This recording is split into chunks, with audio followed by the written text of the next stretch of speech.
জীবনানন্দ দাশৰ অমৰ কবিতা বনলতা সেন। হাজার বছর ধরে আমি পথ হাঁটিতেছি পৃথিবীর পথে, সিংহল সমুদ্র থেকে নিশীথের অন্ধকারে মালয় সাগরে। অনেক ঘুরেছি আমি বিম্বিসার অশোকের ধূসর জগতে। সেখানে ছিলাম আমি আর দূর অন্ধকারে বিদর্ভ নগরে। আমি ক্লান্ত প্রাণ এক শারীরিকে জীবনের সমুদ্র সফেন।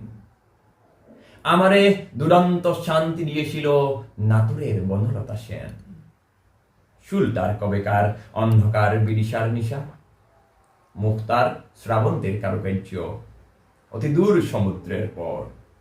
হাল ভেঙে যে নাবিক হারায় সে দিশা, সবুজ ঘাসের দেশ যখন সে সুখে দেশে দারুসিনী দ্বীপের ভিতর। তেমনি দেখিসি তারে অন্ধকারে বলেছি সে এতদিন কোথায় ছিলেন। পাখির নীরের মতো সুখ তুলে নাতুরের বনলতা সেন। সমস্ত দিনের শেষে শিশিরের শব্দের মতন সন্ধ্যা আসে, দানার রৌদ্রের গন্ধ মুছে ফেলেছিল। পৃথিবীর সব রং নিভে গেলে পাণ্ডুলিপি করে আয়োজন। তখন গল্পের তরে জোনাকির রঙে ঝিলমিল।